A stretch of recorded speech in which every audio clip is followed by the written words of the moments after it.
You ever been in a place where the air feels heavy not because of heat, but because of history? It started in the kitchen.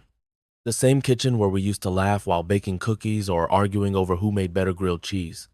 But that day, all I could hear was tension and the sound of my sister's voice cracking like a whip.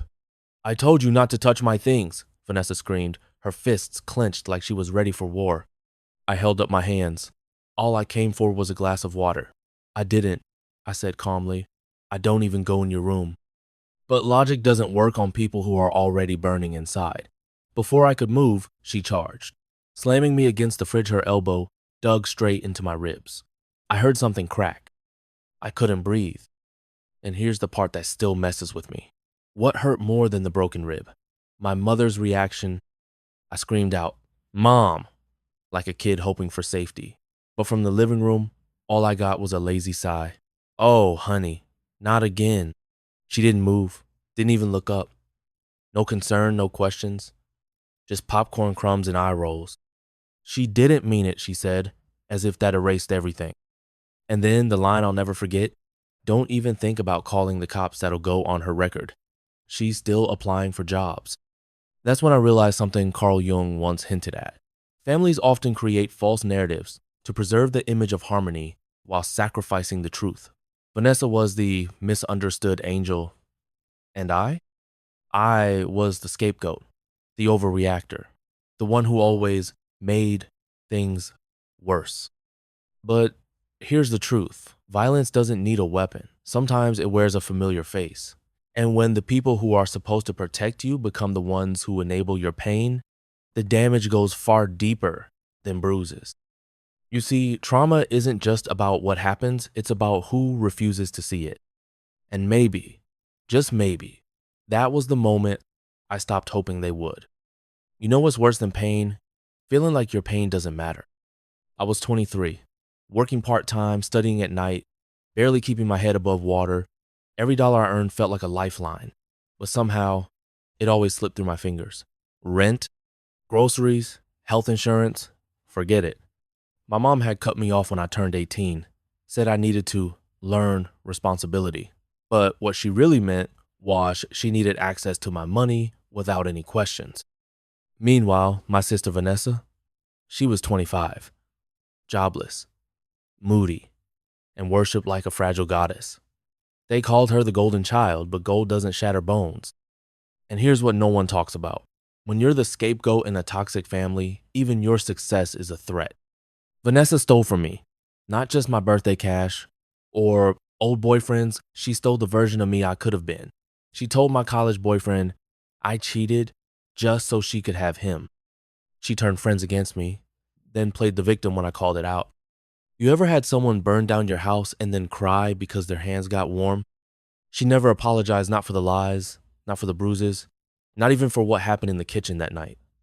And my mom, she acted like none of it mattered. She redirected my money to pay for Vanessa's eyelash extensions, weekend parties, emotional support shopping sprees. Every time I asked, she'd say, "Family comes first." But in our house, family meant I was the ATM, the therapist, the punching bag. Carl Jung once said, "The greatest burden a child must bear is the unlived life of the parent." I'd add, or the sibling who was given everything and still blamed you when it wasn't enough. So I did the one thing they didn't expect. I got quiet. I started recording every bruise, every sigh from mom when I begged for help, every time Vanessa laughed like nothing had happened. I wasn't just surviving anymore, I was documenting.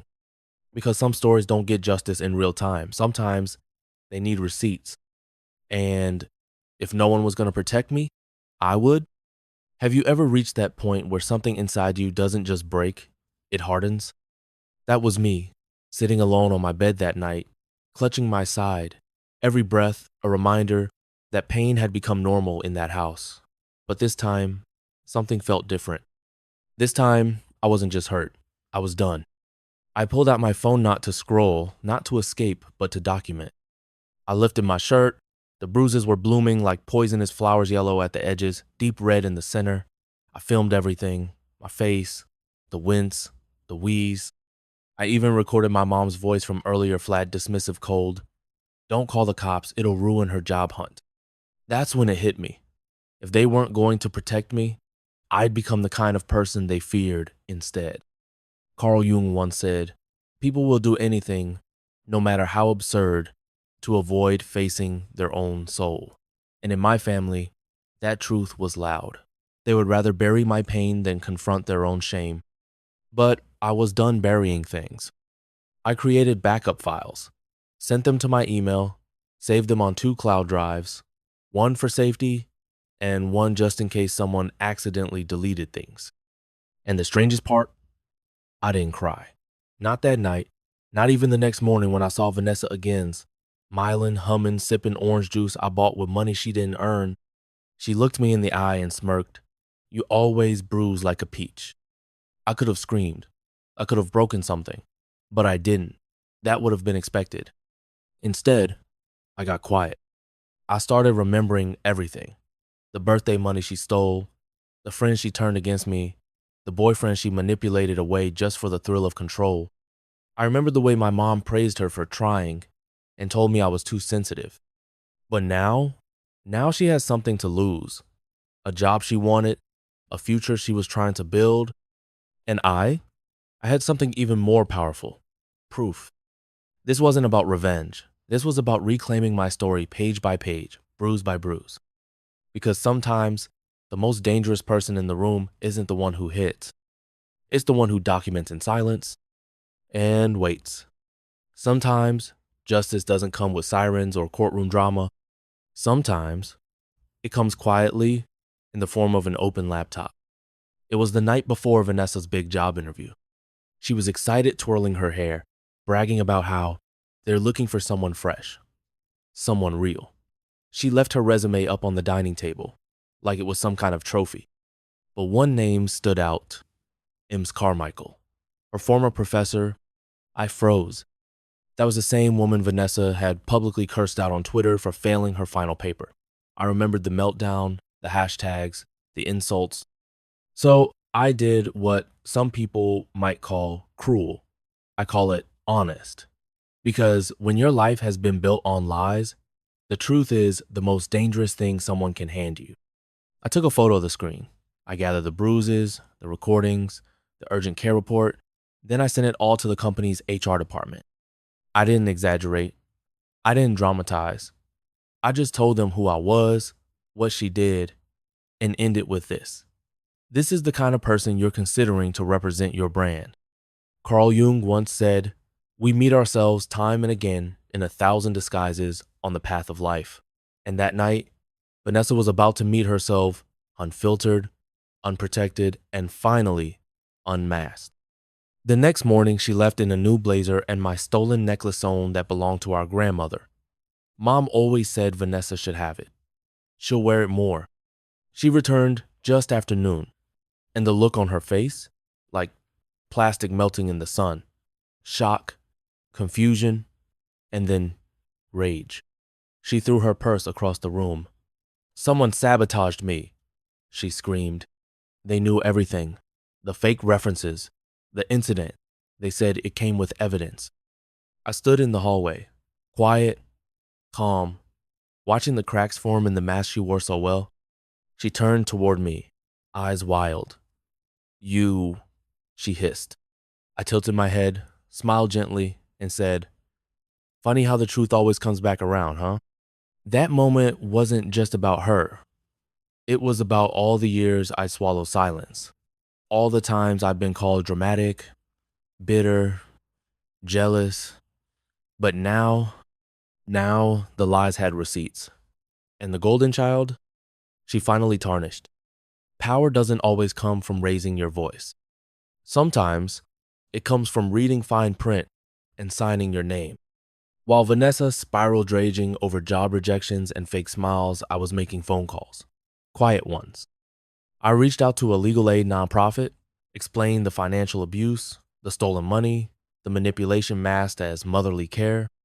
Turns out, family theft is still theft, even if it comes wrapped in excuses. They looked into the paperwork, into the past, and that's when everything started clicking. You know what's more brutal than betrayal? Realizing you were the legal owner all along and they were the intruders in your home. My grandfather wise, Garda had put the house in my name when I was 18. He never trusted my mom with money, and clearly he had his reasons. The trust fund, she said, had disappeared. It hadn't. It had been waiting for me, accumulating quietly like a secret ally. I used it to buy the house outright. The next morning, I left a printed medical report on the kitchen counter, along with an eviction notice. I didn't have to scream. I didn't even need to explain. When they got home and saw the envelope with my name on the letterhead, Mom's face went pale. Dad looked at the floor. Vanessa? She exploded. You can't do this, she screamed. I looked her dead in the eye. I already did. Carl Jung believed that reclaiming your life requires facing the very people who tried to define it for you. That day, I didn't just confront them, I rewrote the story they tried to trap me in. Vanessa lunged at me again, just like she had in the kitchen weeks before. But this time, I didn't flinch. I picked up the phone, said one word, police. She screamed again, but it sounded different now, not angry, panicked. Because deep down, she knew. They all did. This wasn't just about a broken rib. This was about years of broken boundaries, broken promises, and a daughter they thought would stay broken forever. The officers gave them 48 hours. And when they left, they didn't slam the door. They didn't say goodbye. Just silence. And for once, that silence didn't hurt. It healed. Because for the first time in my life, I wasn't just surviving inside someone else's house. I was living in my own. Freedom doesn't always feel like fireworks. Sometimes it feels like silence. The kind of silence that lingers after chaos has finally walked out the door. Vanessa never recovered from that interview fallout. Word spread, HR departments talked, her name quietly slipped off every hiring list she tried to join. And no matter how many resumes she sent, it was always the same story: we'll be in touch. But no one ever was. She spiraled job to job, couch to couch, still clinging to the same arrogance, but now without a stage. And my parents, they tried everything. First, it was guilt. You've always been so dramatic. Then came the gaslighting. She didn't mean to hurt you, she just snapped. But here's what they never said, not once: we're sorry. And that's when I realized something brutal. Some people would rather lose you completely than admit they were ever wrong about you.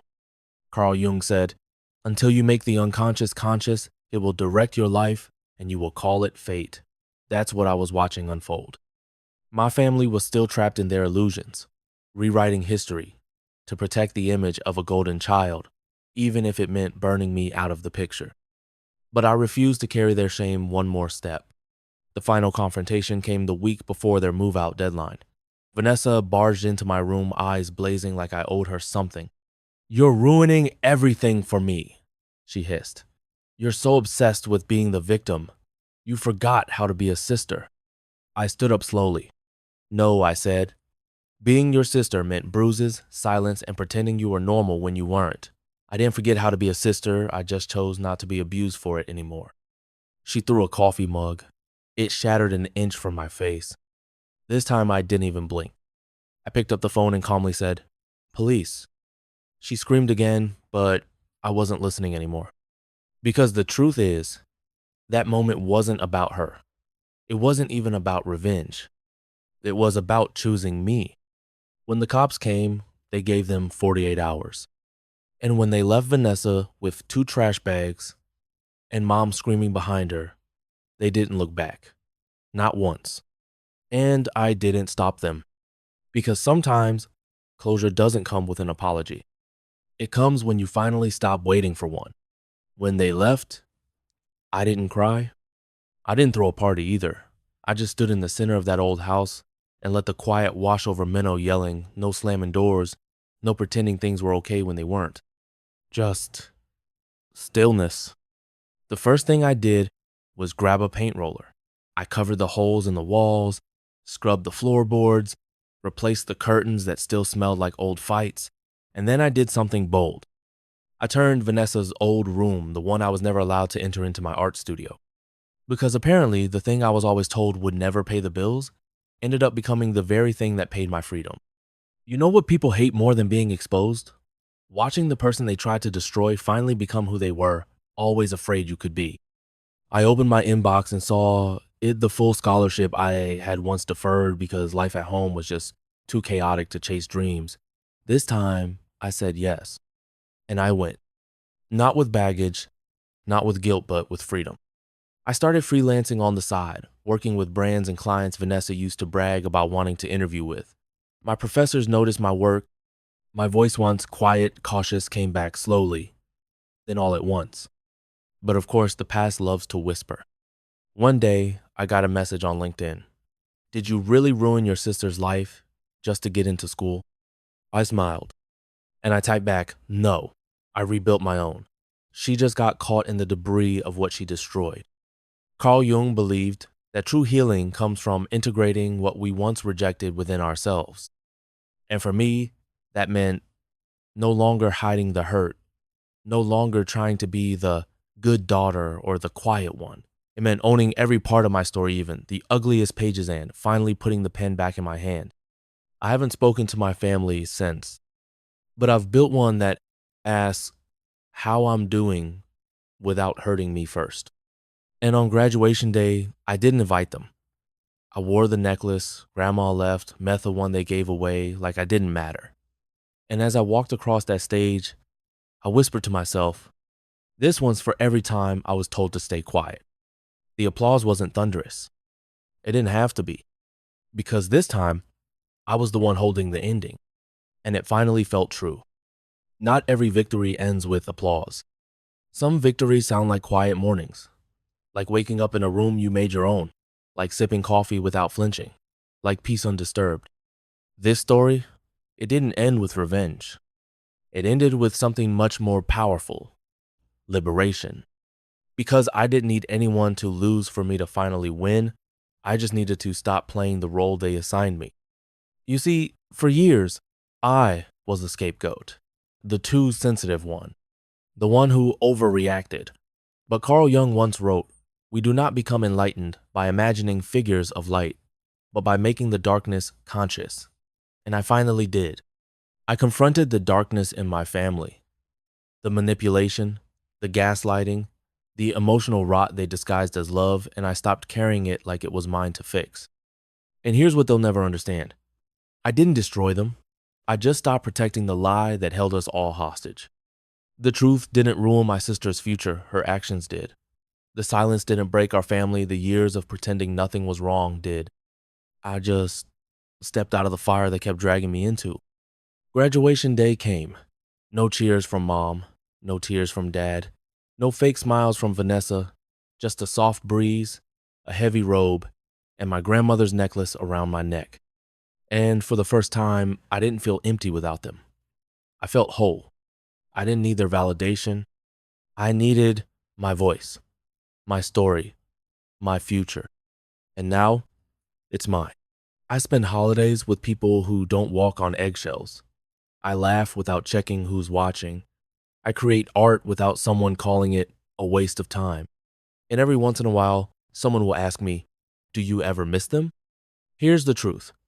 I miss the version of them I hoped they'd become, but I don't miss the pain of waiting. Because healing isn't forgetting what happened, it's remembering it without flinching. And closure? Closure is when your past no longer controls your present. So if you're listening to this and your story feels unfinished, yet if your voice still trembles when you speak your truth, remember this. You don't have to burn everything down to start over. You just have to stop handing matches to people who never cared what caught fire. And when you finally walk away, make sure it's not with bitterness. Make sure it's with the pen in your hand, writing a life no one else gets to edit.